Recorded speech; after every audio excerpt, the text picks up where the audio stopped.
Well, good morning. You guys are going to love me or hate me in a minute, because we're going to do something that we've never done here before, and some of you may not like it, because I'm gonna have fun. Let's put it that way. I'm gonna have fun. So I'm gonna ask you to do something this morning. It's an interactive sermon this morning.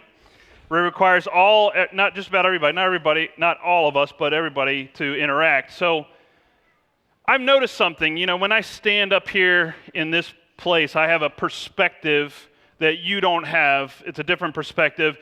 And I can tell when our regular attenders are not here.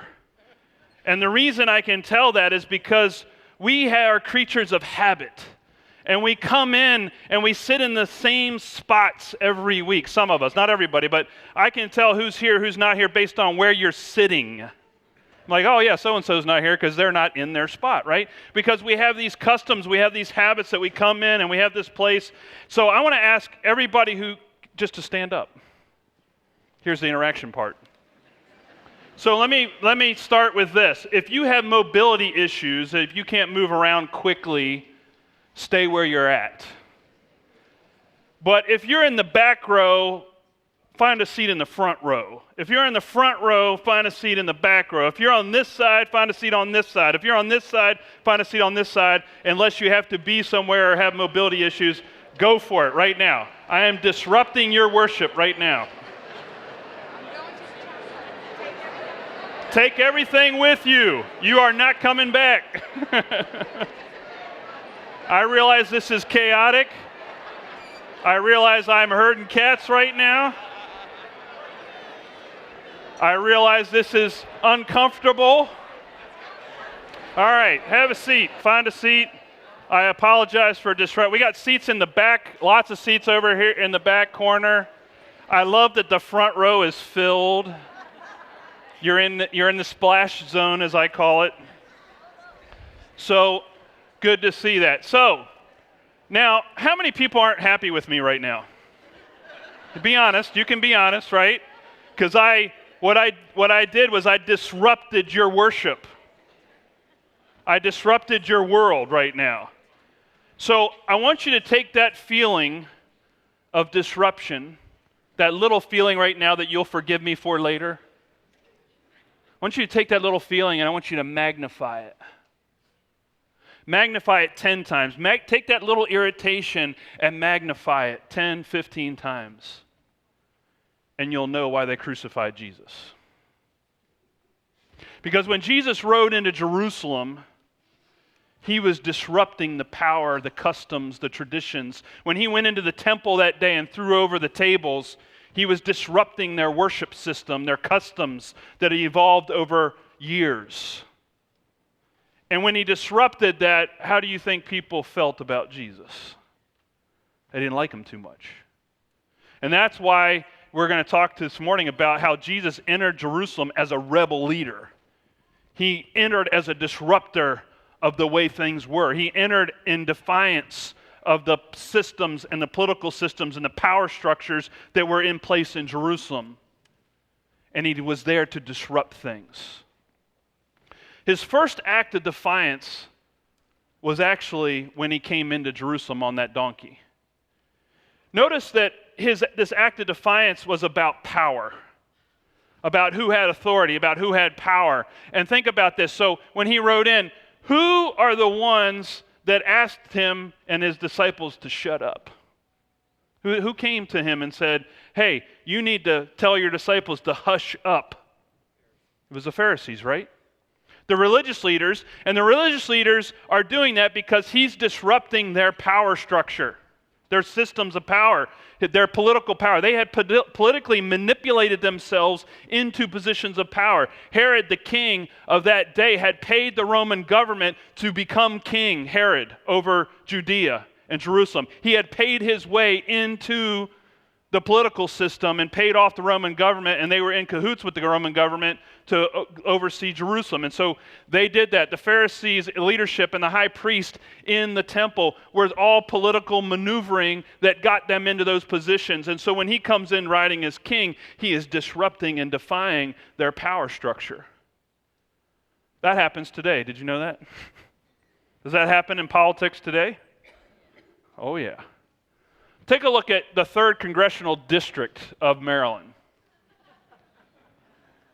If you're not familiar with gerrymandering, that's a term used by politicians to redistrict their districts to get particular voters in their district to vote the way they want. So they look at the demographics and say, we want these voters in our district, so we're going to redraw our district lines to get the particular voter we want to vote for us in our district. This is one of the worst examples in all the nation is right here in Maryland. And this is the 3rd Congressional District. It starts up in north of Baltimore, and then it runs through parts of Baltimore City, runs across Howard County into Montgomery County, a big chunk of Howard and Montgomery, and then it skirts across Prince George's County into Anne Arundel County, almost goes into the bay. It's like they got to take a ship to get down to Annapolis. Because they wanted certain voters in their district, and so they kept redrawing the lines to get those voters in their district. And again, I am not making a political affiliation. I know everybody sits out and goes, oh, Matt's a this or that or is in favor of that. Both political parties do this. Both Republicans, Democrats, Independents, they all do this. We do it too. We get upset when the school system wants to redistrict, or when a homeless shelter wants to go into our area, our neighborhood. We get the same way. We want to redistrict it. We want to move certain people in and out of our neighborhoods. So here's how this evolved, just to give you a little history. This happened over time. It started in the 83rd Congress, and then it moved through all the Congresses. You can see how it evolved over time. So this didn't happen instantaneously. This didn't just pop into existence. It was a slow process over time that it just kept getting redistricted. And you and I weren't even aware of it, right? Why weren't we aware of it? Because one, most of us are not in political positions of power to influence this. But what are we doing? We're busy working jobs and raising families and paying taxes. And this goes on in these systems of power. And that's exactly what was happening in the first century, that these systems of power, these political systems, had put certain people into places, the high priest in the temple, the Pharisees in religious leadership. The Roman government was a part of controlling all that. And so all that was going in. And so when Jesus rides in on a donkey, he comes peacefully. He doesn't come to take over power militarily. In fact, he doesn't even want to, he's not establishing a physical government. He wants to govern the hearts of people. And so, but he's confronting, he's defying the power structure of his day, and that's why they don't like him too much. That's why the same people who are singing hosannas on Palm Sunday are the same ones saying, crucify him, crucify him, crucify him on Friday. Because they didn't like his disruption of their system, of their custom. The other thing that is another act of defiance is there's this act of defiance about money. Because after he rides into Jerusalem, what's the next thing he does? He actually goes to the temple, and he goes in and he takes the tables of the money changers in the temple and he flips them over. He's rebelling against the economics of his day. This is an act of defiance about money. So what was going on here? A couple things going on in the temple. Now, first of all, there were money changers in the temple, and they had their tables set up. And so the high priest had set up this system where if you were going to give your offering in the temple, you're going to pay in Hebrew coin. And you can only pay in Hebrew coin. So if you're an Egyptian Jewish person, or coming out of Egypt, or you're coming out of Rome, or you're coming out of Greek, or you're coming out of another nation, and you're coming to worship in Jerusalem, this annual worship service, you have to exchange your money. You have to exchange your Egyptian coin for Hebrew coin, or Roman coin for Hebrew coin. And so they charged you a fee for exchanging the coin. And so you would have to pay a fee to get your money changed to Hebrew coin. This is something we still do today. If you go to another nation, it happens. The abuse was, if you wanted change back, let's say you had a 20 and you only needed $5 of Hebrew coin. If you wanted the $15 back, you had to pay another fee. So you paid a fee to get your coin exchanged, but then you had to pay an additional fee to get your change back. So this was one of the economic abuses. But that's not the one that's the most earth-shattering. The other one is that when you came to the temple, you came to offer a sacrifice. And there were animals there, and so you didn't always bring your own animals. You have to purchase an animal for a sacrifice, a goat or sheep or whatever. And so in the temple were booths or corrals of sacrificial animals that had been approved by the high priest. And that high priest had said, these are animals that you can sacrifice in our temple. And they're approved by me, the high priest, or whoever that is, right? Annas was the high priest. And these booths, actually, both were known as the booths of Annas, the high priest. So then what would happen was they would charge you 15 shekels for a goat or sheep to sacrifice in the temple. Now the cost of that sheep or that goat, not approved, outside the temple, cost 1 shekel. They were charging people 15 times the cost of that animal in the temple because it was approved by the high priest. And where do you think all that money went? It went to Annas, the high priest. So what had happened is the religious leaders of the day were taking advantage of the worship system, the system, the practice. They had put systems in place to make money off of the people coming to worship. That was the abuse of the system. Now, that never happens today in politics, right?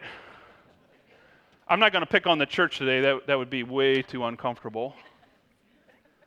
But I will pick on politics. How about the state of Maryland? Let's pick on the state of Maryland. And I said, you're going to either love me or hate me this morning. So I need 3 volunteers. 3 volunteers. I need one young person and 2 adults who pay taxes. Everybody pays taxes right now.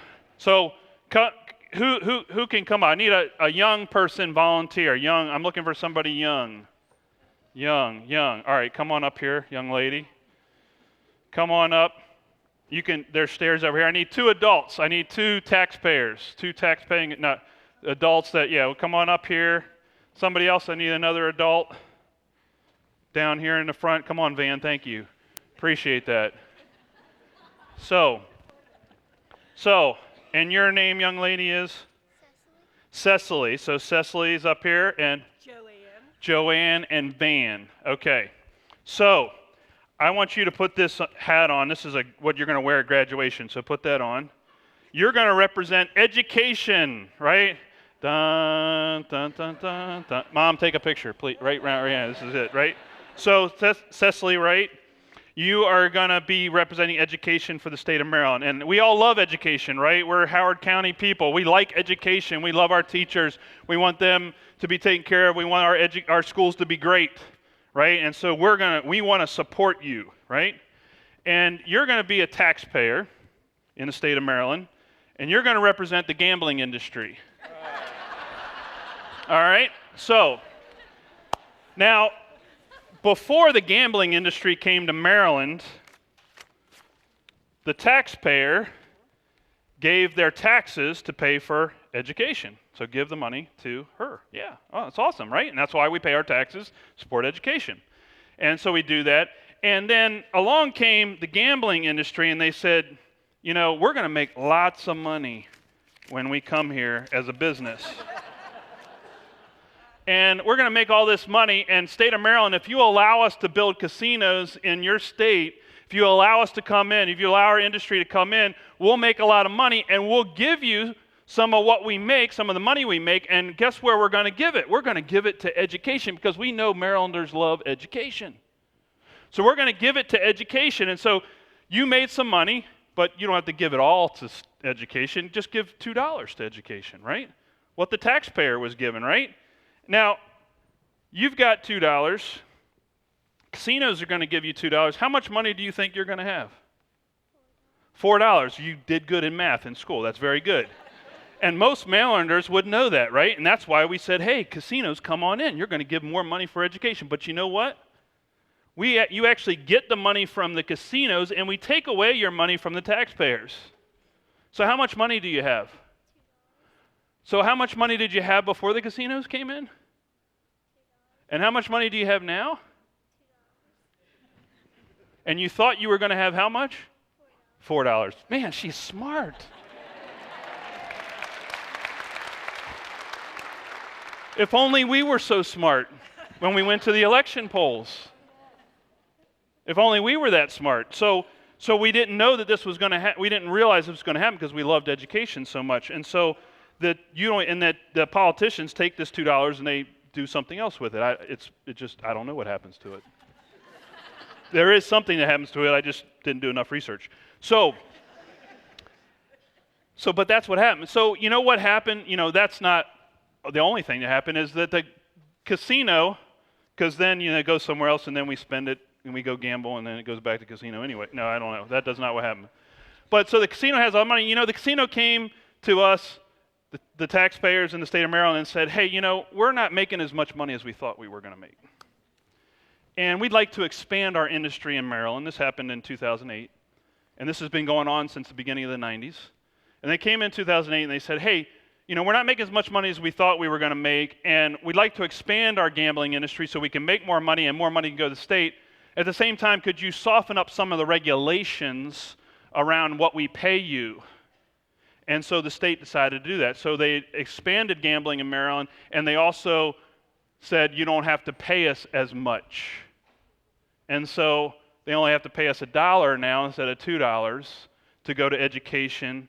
And then we actually take that dollar away and we give it to somebody else. And how much do you still have? $2. And who's got all the money?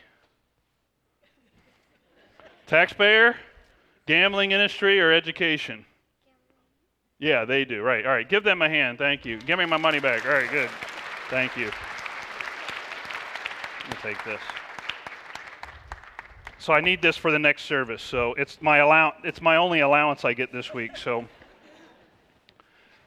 do you see how that political system works to get money like the first century? The reason, though, that I lobbied against the gambling industry in the 90s before all this happened is the reason I did that was not just because of this. I actually didn't see this at the time that it was happening. There was a reason that I did that, and that is because my concern was not for that system, but whose money is going to the gambling industry. Whose money, whose dollars are those? Where did those dollars come from? Notice where the casinos are being built. They're not being built in Howard County. Did you notice that? Which is one of the wealthiest counties in the nation. That's where all the money is. Why not build the casinos where the money is? But they're building them where the populations are who want to get rich quick. The working class poor. The people who can't afford to gamble. The people who are looking to gambling as a way out of their situation. And so what we're ending up doing, folks, is we're putting another tax on the poor for education. And so our education is not being paid for by just our tax dollars, but by the entertainment industry's tax upon the poor. So working class poor folks are helping pay for our kids' education if you take that all the way out. And I've simplified it for the sake of argument and for the sake of an illustration of how power systems are often about money. And that's what was going on in the first century. Jesus was confronting money. Notice that after he came in Jerusalem on the donkey, they were just upset with him. Notice that after he turns over the money system in the temple, what do they want to do to him? They want to kill him. They went from being unhappy with him to wanting to kill him because you don't mess with people's money. Money and power. Money and power. So why did Jesus do all this? I think a lot of times I see people who get angry about things in their lives, and I would say that sometimes our anger is misplaced. And then we outburst, and we have an outburst of anger, and we say, I have a right to be angry, and look, it's okay for me to be angry and have this outburst of anger because, look, that's what Jesus did.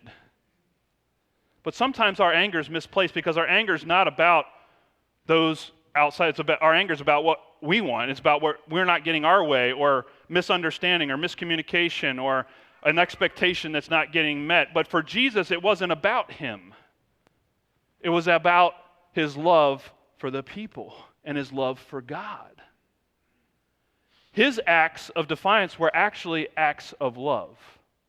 He was loving the people and saying it's not right that you're extorting money from the poor.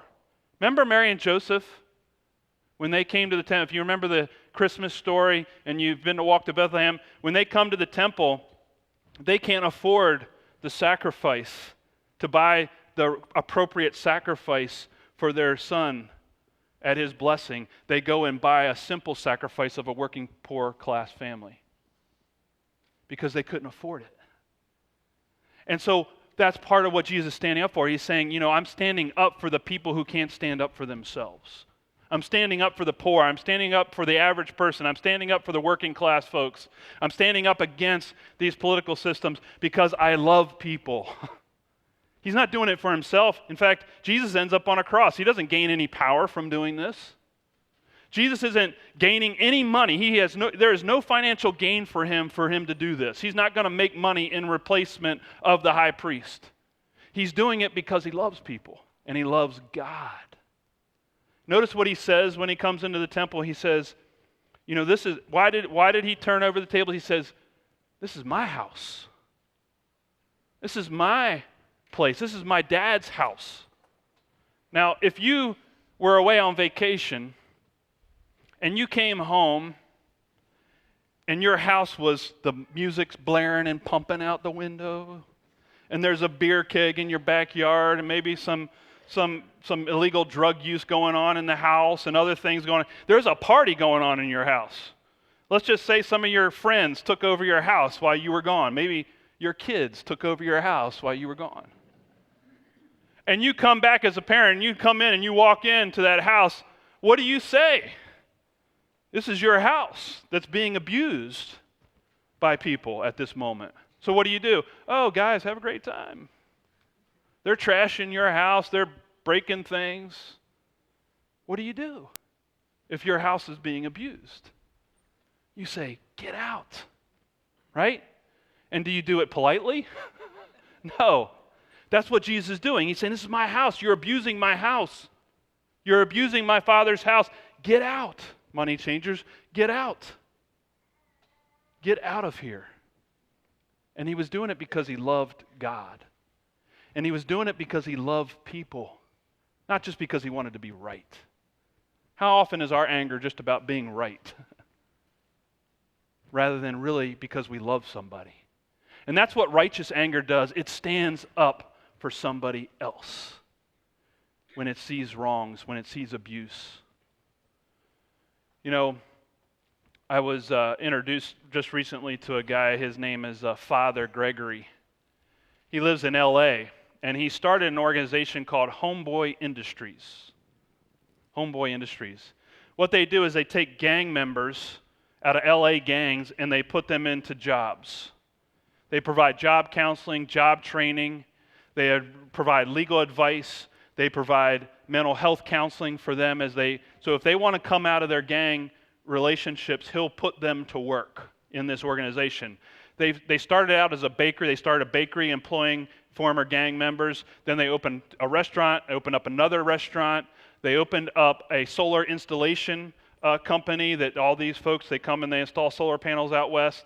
They also started a tattoo removal business, which if you know anything about, I don't have an issue with tattoos, but gangs often put their gang affiliations in their tattoos, and if they leave the gang, they've got to get those removed. That's part of their transition out of the gang, and so they started a business to remove tattoos. Every month, 1,000 gang members come to Homeboy Industries to get out of gangs.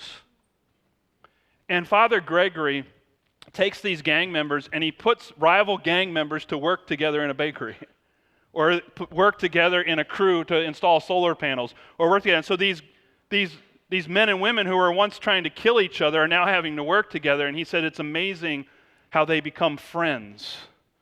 Once you take away the guns and the drugs and everything, they become human beings again. And he said, you know what?